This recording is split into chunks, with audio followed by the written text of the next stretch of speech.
Thunderbolts, the new Marvel movie. Thunderbolt asterisk.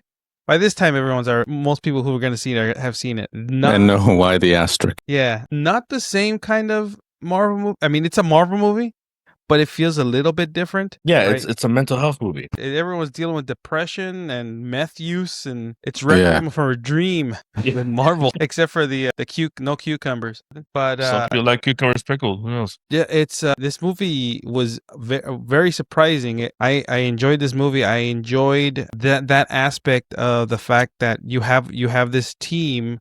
This group of people that is not meant to be a team, right? But they're all dealing with their own mental health or depression, and yeah, everyone's going through something. Everyone has an emptiness in them that they're trying to fill.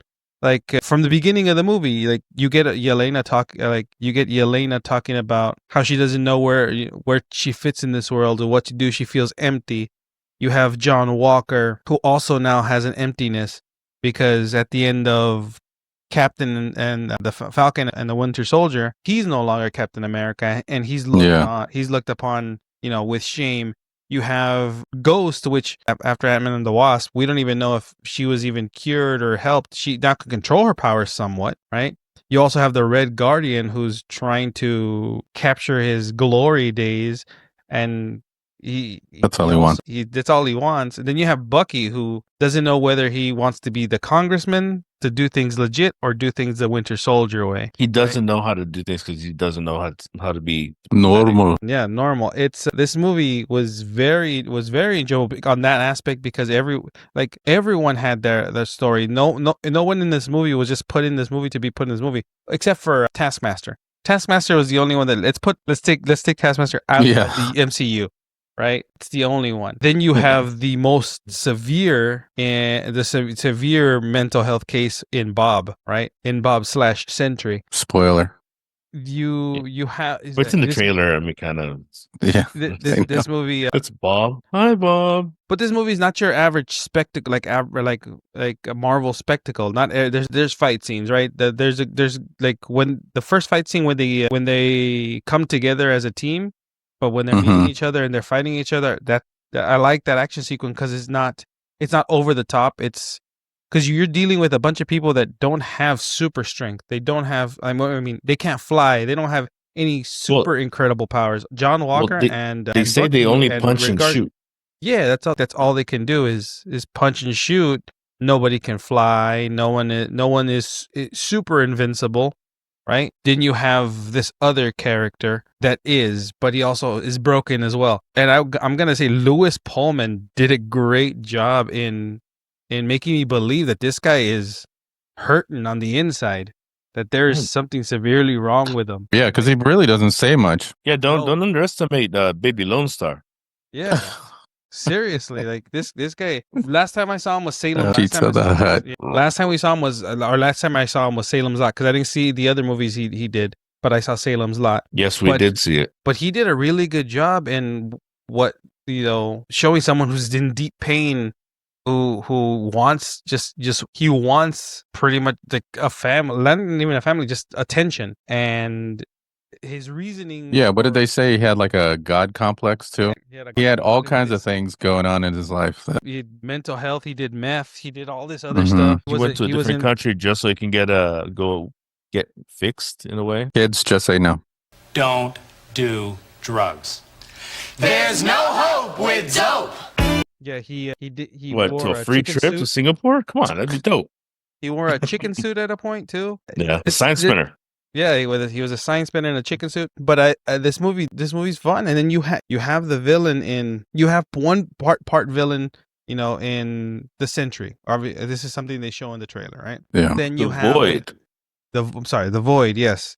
Which then again, this is all spoilers now. It's his second personality, right? It's the dark part of him. It's all the when he was like from being all the anger, all the shame, all the regret, everything all in one. And then you have like it felt like it was sadness from In and Out. From Inside Out. That's what from Inside Out. That's what this movie felt like. This is Marvel's Inside Out because everyone's dealing with, but it's also a depression movie. But Like, Yeah. I get it. I don't need a needle in my arm. It's cool, man. I'm good. But I liked what they did with the movie is like if you watch the movie and you notice the colors aren't the same as every other Marvel movie, it's filmed a little bit different. It's like, drab. yeah, Drab. it's all because everyone is sad, and up until the very end of the movie where they all kind of come to grips with their, with their issues, kind of, and come together as a team and find a common reason to be together. You notice the color changed in the movie, like a Marvel movie at the very end. Yeah, it's a lot like Berlin. Huh? The band? Yeah, well, that's depressing too. But no, it's not like Berlin in the summer is still gray. That's all it is. All right, go on. But I liked what they did with the movie. There's people that don't like this movie, but this movie didn't have this. Who didn't like this movie? Movie didn't feel like it had an agenda, right? It didn't have that. It was still just a Marvel movie. It wasn't trying to it told a good story about broken people coming together, right? And redemption. A common goal, and yeah, finding that redemption arc. You have John Walker, Yelena, you have Ghost, you have Red Guardian, right? You have all of them, and then but you also have Julia Louis-Dreyfus's character, who is kind of a dick. Yeah, she is, right? She's the puppet master behind the scenes, but all she's trying to do is have a group of people that she can control so that she can have all this power. She just wants power. It's a bad guy that just wants power, right? Yeah. And I think she did a really, really good job in this movie in making me not like her character, right? And making me annoyed. And she throws you off in the beginning because she has a plan. Yeah. The whole time. Whatever she's doing, it throws you off. And she's calculated. She knows exactly what she wants to do, and she knows how to pivot too, right? When you find out that she finds out that Bob's alive, and now she switches into like mom mode. She's like trying to, and then that's another thing. She's very manipulative, and Yeah. I liked all the characters in the movie. Women, That's the thing. am I right? That's the thing about this movie is that every character got their moment, like got fully fleshed out. They didn't have just, hey, let's give them this superhero moment. Let's let all of them throughout the course of this movie, like, be an actual human, right? Like from when they go into John Walker's memory and Yelena's memory, you don't go into Bucky, but you don't have to, because if you saw the other movies, you kind of know what Ghost's issue is, right? They already told her past and how she was stuck in this quantum disease, and then Bucky in Falcon and the Winter Soldier, or Captain America and the Winter Soldier, they kind of he's been trying to make amends, or he'd been trying to make amends in that movie. So everyone who didn't get a previous movie or a Disney Plus show, they got their time to expand the character, and you get to really get into the movie with the characters. Well, there's that one character that you really want to get to find out what kind of weird stuff was in his past, because I think Red Guardian is the standout in the whole movie. Oh, he's hilarious. I don't know. No, I think that's the only thing I don't like is the Red Guardian.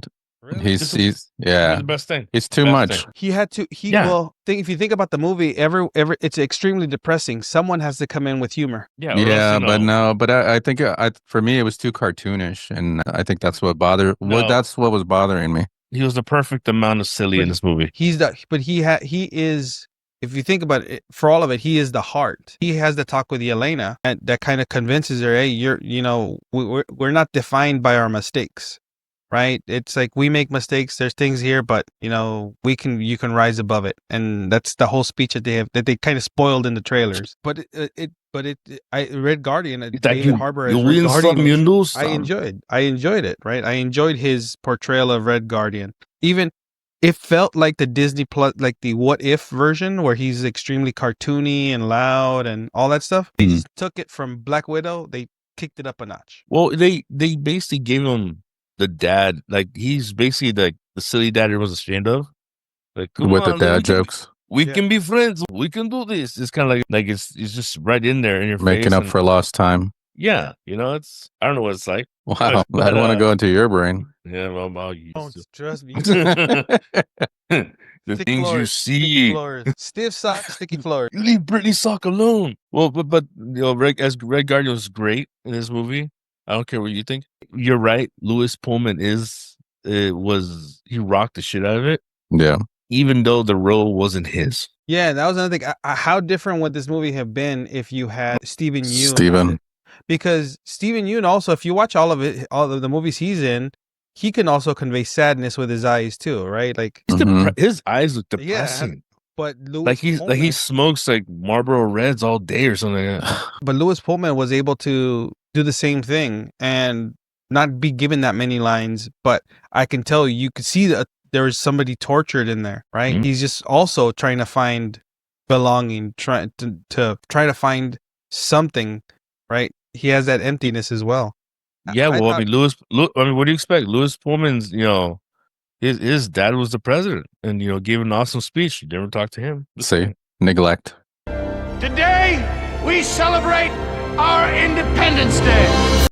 No, but I He dies, that's why. enjoyed it. I enjoyed this movie, and then at the very end, you get the two post credit scenes. One that connects it to the next movie, that's like in the context of recent post credit scenes. You don't to the next movie that's being released. We've been getting like post credit scenes that are supposedly setting up super future stuff, right? But I'm glad that they have the post credit scene they have here that sets up the next movie coming out.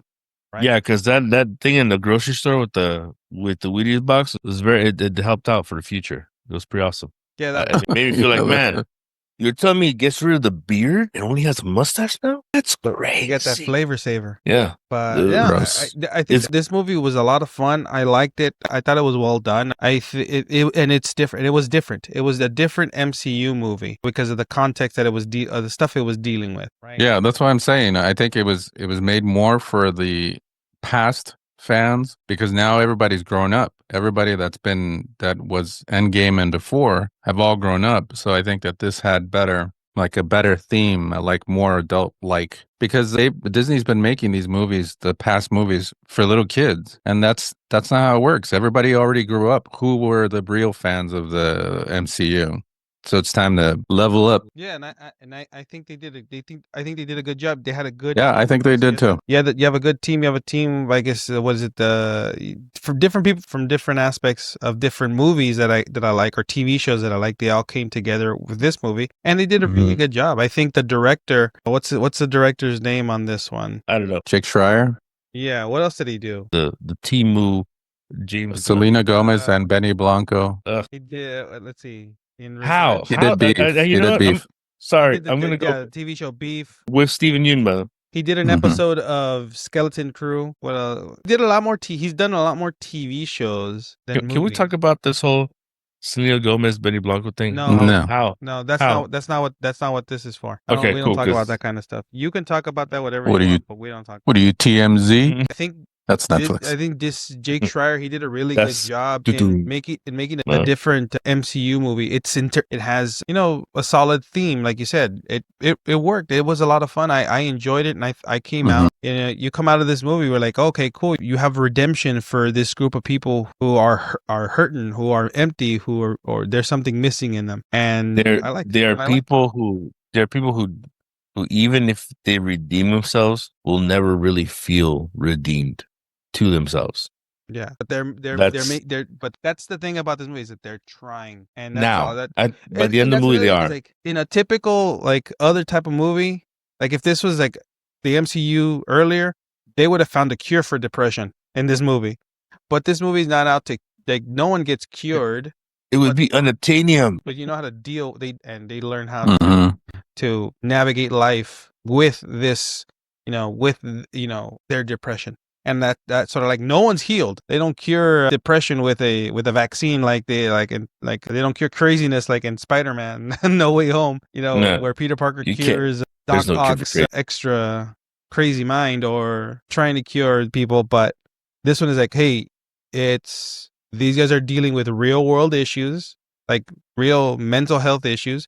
We're not just going to cure it, but we're going to have them work through it and learn how to cope. And that's what I liked. There's a lot of good stuff in this movie, and it's very I think this is a good entry. It has the drama. It has, I thought, good action, good CGI.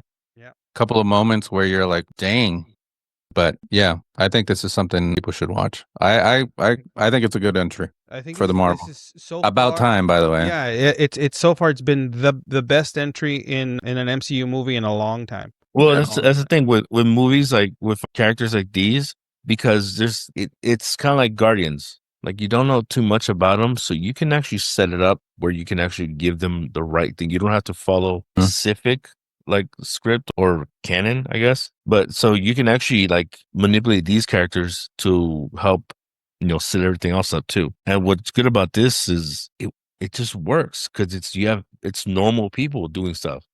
It's the Indiana Jones effect where you have a normal guy put in exceptional situations, and that's what they kind of are. They're not too normal, but they're normal compared to all the other heroes. There's nothing. They don't have powers, no beams, no nada, and no claws. They die. They hurt. Who has no powers? What are you on about? Yeah, but these guys. I'm just saying. I mean, I have powers, but the power to cry. Power of the grip. Not anymore. That carpal tunnel is killing me.